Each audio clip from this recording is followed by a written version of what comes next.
Hi everyone. Hello. I think I need some physio, that's for sure. So that's it. I will also talk quite fast if I can because I'm a chatterbox basically. Are you getting your vitamin G? I.e., are you getting enough greens in your life? And that's what's really, I guess, important. So, yes, for those of you that don't know me, I am one of the presenters on Gardener's World. I'm a garden designer and a writer as well. I do other things other than be in a garden. I think people think I live in a garden. I don't. but I'm one of the team, and of course we're passionate about gardening, and we bring TV to... we bring gardening to about nearly 2 million viewers a week. So I think hopefully there's a few of you in the audience who might be some of those viewers. Anything missing in that garden? It is a garden because it's like an enclosed space, basically. That is a garden. For some people, that would be their happy place. But, you know, I think we can kind of do better than that. I'd like to see a show of hands for people who are currently gardening. Oh, we can do more than that. By the end, I want you all to be putting your hands up. So yes, of course, this is a garden. But like I said, it doesn't really help us very much, other than kick a football. That's what I would call a garden. And that's Great Dixter. And of course, hopefully, immediately as you look at it, I'm hoping that you're already kind of feeling stimulated by that, looking at trying to find the details, finding a colour that you love, that you don't love, but it's already engaging with you. And that's what's really important about gardens. So we enter gardens through our senses. And I really love that, the fact that obviously all of our senses are different, in the fact that we all see differently, we all hear differently. I know that some of you can smell, some of you can't smell due to your symptoms. And therefore, that garden that gets created, or the garden that you visit, and I'd like all of you to whilst I'm talking about the senses, I'd like you to think of a garden that you absolutely love, or it might be a green space. It might not necessarily be a specific garden, but a place in nature that you really love. And I want you to think about that space and think about what you see. Bring it in your mind's eye. What do you see? What is it that you love when you look at that garden through the eyes? The visual content, the visual richness when you come home and tell somebody about that garden. Okay? Now, something that people maybe not do so much, but how do you think that garden feels to the touch? Do you go through it and run your hands through the grasses, or go and touch the topiary, or lift up a flower bloom?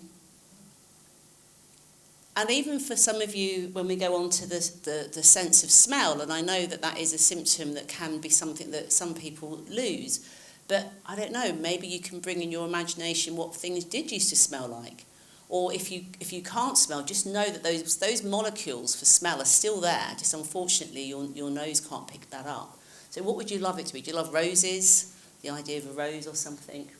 And then is there anything that in that garden or that nature space that's not poisonous, that is, that you could taste?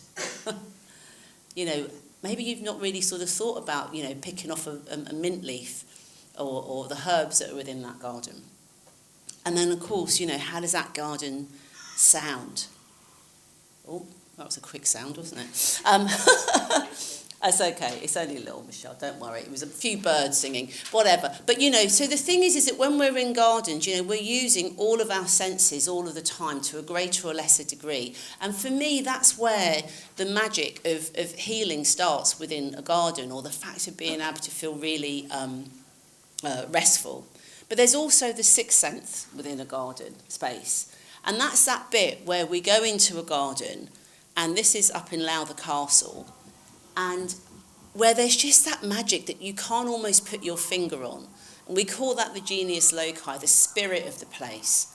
And sometimes you just can't even go through the senses. You can't really describe the sense of sound or taste, or because it's just something that you connect to very, very deeply. And that's really important, that when we're in nature spaces or when we're in gardens, that we realise that there is this sixth sense, this unknown innate loving that we have that connects us to nature. So I'm a trustee of the National Garden Scheme. I'm really proud to be a trustee of the National Garden Scheme. I think we have the best job in the world, actually, just checking over to make sure everything's okay, because we look after gardens. There's 3,500 gardens that open generously. What would you not love better than to go into somebody's garden, be nosy, give them a few pounds? You have to eat cake and you have to drink tea. Those are the rules. But you get to see all these amazing gardens, and those openings of the gardens, the plant sales, the cake sales, the tea sales, and we actually raise nearly £4 million a year, take out the cost, and we're able to give £3.5 million to health charities, health and wellbeing charities. I mean, I think that has got to be the simplest model and the best model. We get to do something that we enjoy doing, that's good for us, and we raise money for other people. So we also give money to other charities for like community projects, etc. as well.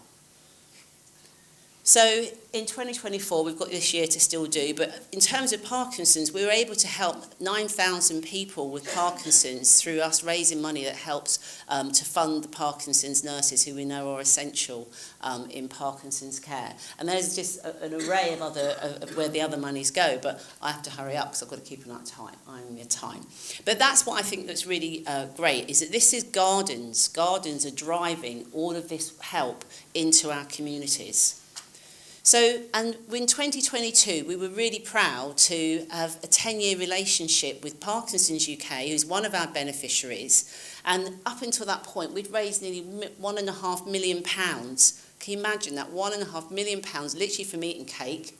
And it's a really positive partnership we have, and we feel that over that time we've probably have helped over 145,000 people that have got Parkinson's in the UK. Now, it's at this point you think, well, what's her connection to Parkinson's? And she's just talking about gardens. Well, my sister has Parkinson's, so I'm very much part of the Parkinson's community. So I'm really passionate to be able to be here today and talk to you about something that just might be able to help you a little bit along the way. So the National Garden Scheme, what we did, it was in 2015. We are hoping to get some funds again to be able to raise some more money. But we were able to commission, through the King's Fund, a Gardens in Health report. And if anybody wants to take a note of that, it's a dry read in the sense that there's not lots of pretty pictures, but it's an interesting read, having a look at some stats and some information about why gardens are really key and central at most people's health and well-being and different illnesses and disease states. And it's really good about the fact, it's also very good about promoting the fact of how we need to make activities like gardening as part of our social prescribing, and how really access to green space should be really there for everybody. So it was a really fantastic report, and actually a report that's been used throughout our industry. The RHS have taken data from it, the Royal Horticultural Society, and it's used and quoted a lot in terms of gardens and health. So it says things like, so I'm not going to ask you to read, I couldn't read at the back, I realised I didn't bring my glasses, so I'll read out some of the things. But the King's Fund report, so the benefits of garden run much deeper than just exercise. Exercise is important, as we've just heard, but also as well, it's able that some of the studies, health benefits of gardening are found to be broad and diverse, with research studies showing significant reductions in depression and anxiety and improved social functioning. So gardening can also help maintain independence and prevent cognitive decline. And Tokyo and Exeter universities also found robust evidence for the positive effects of gardening on our health, and calling for government and health organisations to promote gardening as part of treatment. And also at the University of Exeter, they analysed mental health data from 1,000 urban residents and used resolution mapping to track where the subjects had lived over the 18 years. And they found that people living near to green space, remember that lovely green space that you just connected to, reported less mental distress, even after they'd made adjustments for their education and employment issues as well. So, and then the Dutch researchers found that there was a lower incidence of 15 illnesses, including depression, anxiety, heart disease, diabetes, asthma and migraines, and people in comparison to those people who live within a half mile of green space. So effectively, we all should be able to walk out to quality green space, is what I think. And we kind of need to make sure that we want to consciously embed gardens into our daily lives. And the RHS released some research, because they're very pro looking at activity and garden health, and that those who garden every day have well-being scores that are 6.6% higher and stress levels that were 4.2% lower than people that don't garden at all. And that was surveying 6,000 people to research. With surveying more than 6,000 people, the research showed a significant association between gardening more frequently and improvements in well-being, perceived stress and physical activity. And also as well, just as a little aside, another little if I could speak would be good, wouldn't it? Another note to say is that gardening can obviously help you to keep fit and healthy, and obviously we've just had that conversation from Helen. But it says it could be delighted to learn that the number of calories burnt from 30 minutes of gardening was comparable to those of you who play badminton, volleyball, or practice yoga. So you could just go out into the garden as well and do some vigorous exercise in there. Now, with regards to growing your own, so there is a Dr. Megan Rossi, who's an international renowned gut health scientist, and I know we spoke before about the role and the importance of microbes in the gut. So again, I'm just going to read these. You don't need a big garden to reap the benefits. Planting herbs, rubbing your fingers in the soil and touching plants all help you to expose you to beneficial microbes. Even after washing your hands, microscopic microbes still make their way through and can support your gut diversity. The same goes for spending time in nature, whether it's forest bathing, lying on the grass in a park, or whatever you enjoy doing. These interactions with the natural world help diversify the microbes we encounter, and I know that there's lots of studies that are going on to look at this. Working with others, I think we've sort of talked about before, the social benefits of being able to be around others. I think gardening is a great activity that allows social interaction, obviously helping to reduce isolation. And also, there's a lot of people that say, oh, well, Arit, I can't garden, but you can watch someone else. It's fine, and that's how we learn. So being around other gardeners, I think, is definitely good for you. So these are just a couple of examples I'm going to whip through that are not specifically about Parkinson's, but just my own personal interactions that I've had with people that have all had a different range of either illness or anxieties or depressions, and how gardening's worked. So the Blackthorn Trust is a space that's in Kent, and they would have people there that had diabetes or pain management, that were really sort of at the end of the NHS help system, if you like, and they would be prescribed gardening. And it was really lovely hearing anecdotes from those that gardened. One man in particular who had a lot of pain, was in pain a lot, and he said, pain is so isolating, and I expect at times you can feel very isolated with the condition of Parkinson's. And actually, by going out and gardening with somebody else, either you could just get so engrossed in your task that it helps you to kind of forget how you're feeling, or conversely, by talking to other people, bringing you out of yourself could also help as well. This is a very quick story. I'm going to just say about Caroline. This is somebody I met actually through a DIY SOS program, actually. That was what she had as a garden space. As we saw, like almost that first picture. She had a lot of trauma. She lost 2 family members, in short, within the gardening space. So she was traumatised. She couldn't ever even go into a garden. And then after we had DIY SOS'd it, as we do, but the reality is it wasn't just about a TV programme to me. It was actually seeing this woman who had actually had huge trauma in her life now can't keep out of the garden. And the garden is doing all the healing. The garden is a space where she now feels safe, where she can think about her loved ones that have passed. And actually that for me just was one of the huge turning points in my gardening career, where I realised that the power of how gardens can truly help us in our day-to-day lives. And this was a community centre. It kind of looks a bit better than that now, more than a drawing. I should update that.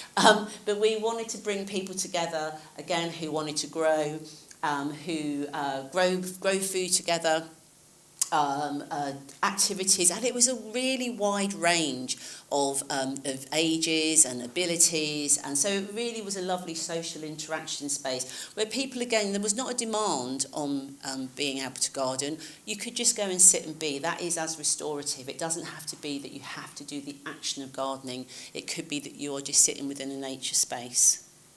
And then this was a mother and baby unit. I was asked to do a garden by the RHS. This picture, sorry with the pointy stick there. This picture here is when it sits at Chelsea Flower Show, all lovely and grand and being filmed, etc. But I couldn't wait for it to get to the centre that it was going to be. And again, hearing the stories and the power of transformation it was helping mums who were having really difficult time to be able to kind of transition through that. And the garden was at the centre of that again. So I just thought that I'd just put up a couple of books that I've enjoyed reading. Then there's so many books out there now that are really talking and celebrating and talking about the evidence base of how gardens are really, really good for us. And sometimes, of course, I know that this is a very evidence-based environment that I'm in, which is really key, but sometimes you just know, don't you? You just know when something's good for you. And I think that gardening kind of straddles that part as well.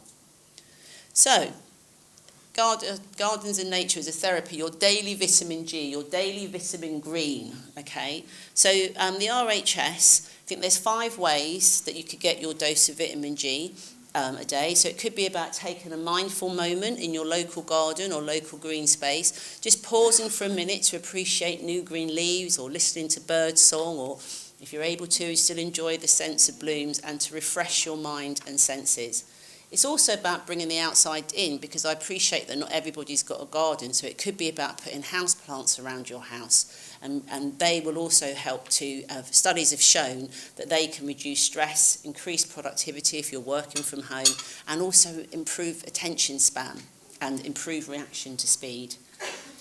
Pep up your plate, so have a go at growing some herbs. It might just be some herbs on a windowsill, or some salad leaves, or some microgreens on a windowsill. And again, you being able to harvest them in just a few weeks, you can add it into your dishes, knowing that you've grown it, and that burst of green goodness will really help your